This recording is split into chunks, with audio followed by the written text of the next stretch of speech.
Hey nerds, Alex here from Nerds Being Geeks, and those badges keep rolling in. That's right, I won the Soul Badge. Let's get into it. Alright, before we get into the video, just want to give a quick shout out. I am on the road to 500 subscribers, so any support is much appreciated. Like the video, share it, leave a comment, and thanks for watching.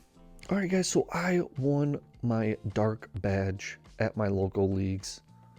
I always say it, the Trading Post is awesome. What they do is they 3D print badges and they hand paint them. And when you win that type, you get a badge, and they have multiple generations of gym badges. And I'm working on my Kanto badges right now. So I won the Soul Badge, and it's for one of my favorite gym leaders, Koga. So this dark deck is kind of a disruptive poison build. I know there are a lot better builds out there, but I really like my status conditions. It was one of my favorite things to do in the game is just be a troll and be a status affecting Pokemon trainer. I loved poison, paralyzing, sleep, confusion. It was my jam. So when it came to dark, I really wanted to implement that poison effect. But there's also a lot of cards in here that you will see in the standard dark deck. One thing you might notice right off the bat is I'm playing two Weezings. So I play the Ascension Coughing.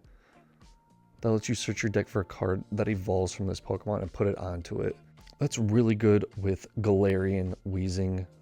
That turns off your opponent's abilities and does severe poison, where you do 4 damage counters instead of 1 for poison.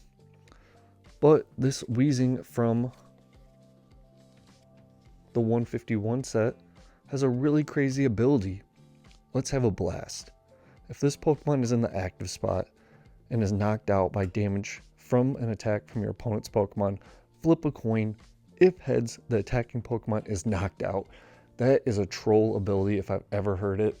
I think it's really fun. And then the spinning fumes does 50 and then does 10 to each of your opponent's bench Pokemon. So when you're kind of doing damage counters with poison, you know, this little chip damage can help over time.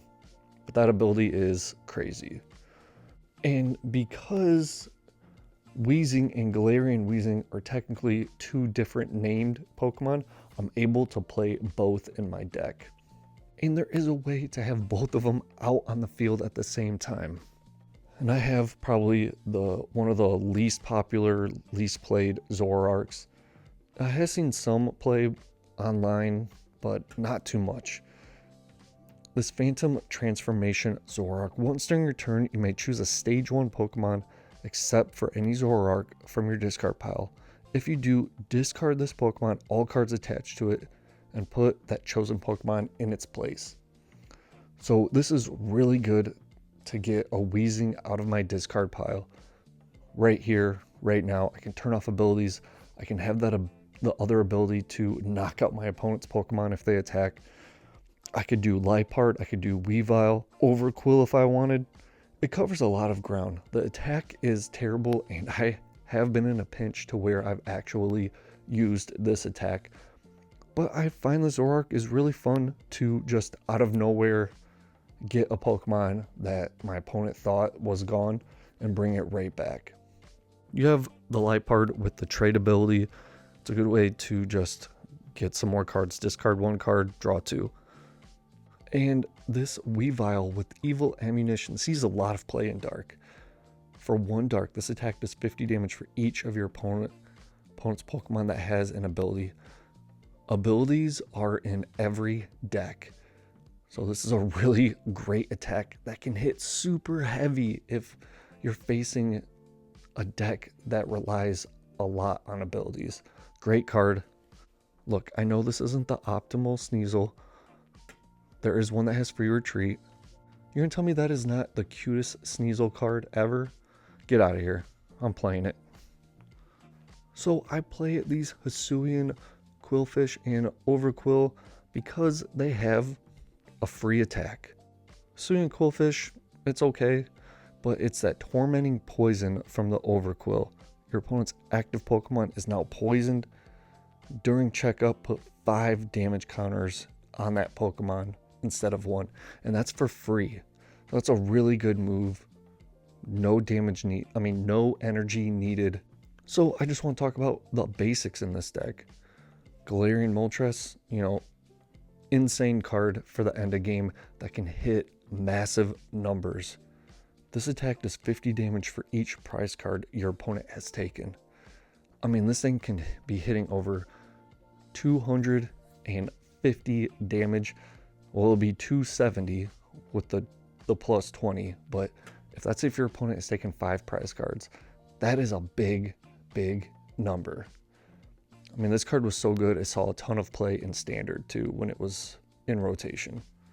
Spiritomb with that building spite once during your turn. You may put 1 damage counter on this Pokemon. And then the Anguish Cry, 10 plus. This attack does 30 more damage for each damage counter on this Pokemon.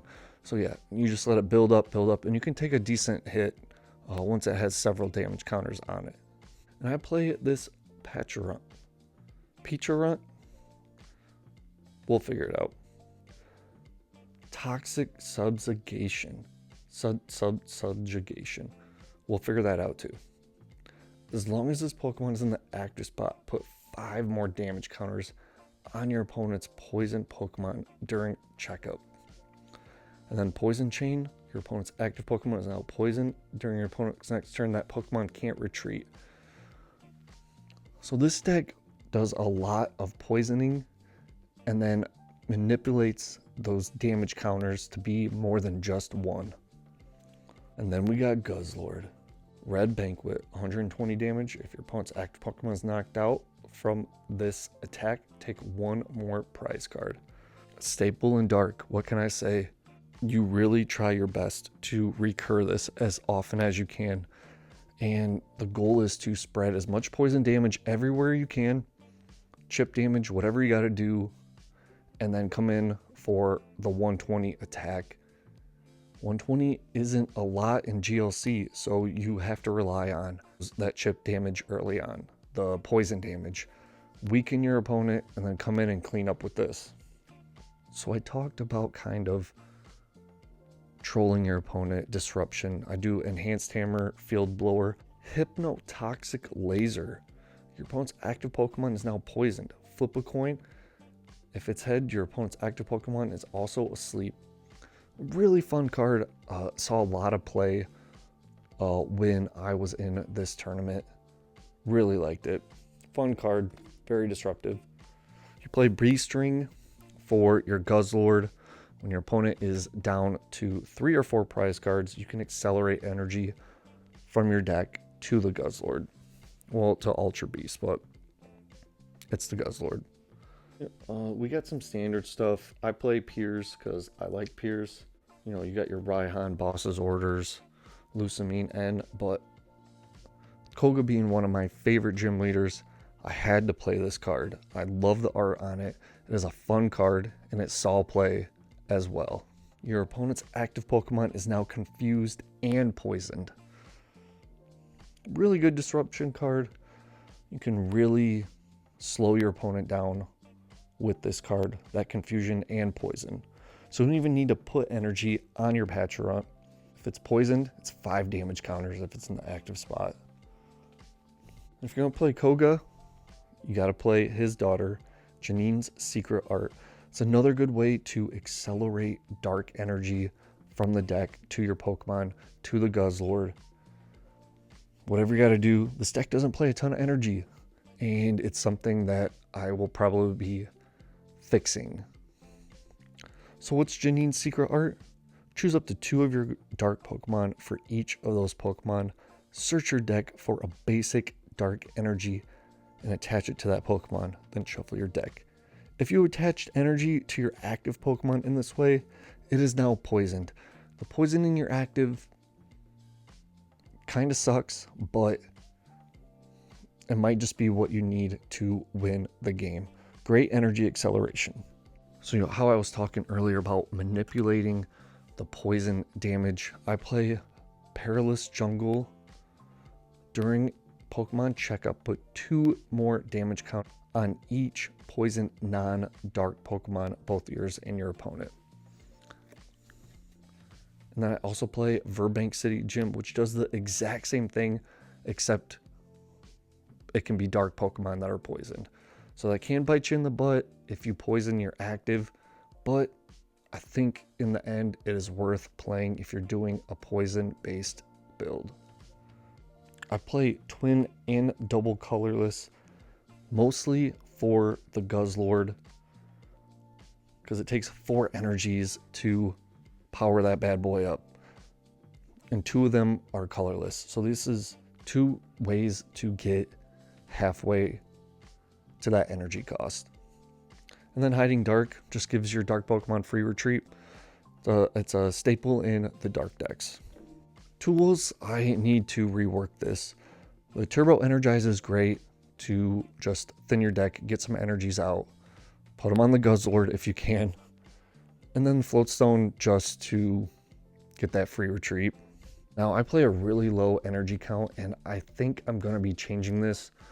1, 2, 3, 4, 5, 6, 7. 7 basic dark energy. You look at the Pokemon that attack, Weezing for 1 or 2. You can use the double colorless or the twin on the regular Weezing. Zorark can get powered up in 1 turn. Liepard can get powered up in 1 turn. These are in a pinch though. You really don't want to attach that energy to those Pokemon, but if you need to, it could be what helps win the game. But I think I will change that energy count on this. So I also play Nanu and Thornton as part of that recursion from Pokemon from the discard pile. One is just basic dark, the other one is basic Pokemon in general. It lets you switch one of your Pokemon from the discard pile to out in the field. Now, I am going to take one of these out, and I need to put a damage modifier in this deck, Muscle Band. I, surprisingly or not, was facing a dark poison mirror. Their build was different than mine, but we had stuff like the Galarian Weezing, we had stuff like the Overquill, and I actually lost that match. That was the one match on the day that I lost. I went 3-1, and that was the one. And it was because I attacked with my Guzzlord, and I was 10 damage short. Well, technically, the opposing Pokemon was poisoned, and it had 10 damage left after I attacked, and it poisoned, knocked itself out. But because it was a poison knockout during the checkup, I did not get 2 prizes for that attack. And if I had Muscle Band, I would have been able to get it. It would have given me that push over the edge to hit that number, and I would have won that match. So yeah, one of these is coming out. I'm putting Muscle Band in there. You're going to want to do as much damage as you can. I know this deck has a lot of Pokemon in it, but it's fun. I'm not trying to win a 1K tournament with it. There are definitely some things I would change. Like I said, I need more energy. Muscle Band needs to be in here. I'm going to get rid of some of these supporters. But overall, this deck was really fun. I just want to give another shout out to the Trading Post in Temperance, Michigan. Thank you for starting a league, and thank you for creating badges. It's really fun. All right, guys, I'm almost there. Just got 3 more badges to win in Kanto. Let's hope I get there. All right, guys, I appreciate you watching. Let me know what you think of my deck. What would you change out of it? Do you like status conditions? Do you play it like a poison dark? Let me know your thoughts. Appreciate you watching. See you in the next one.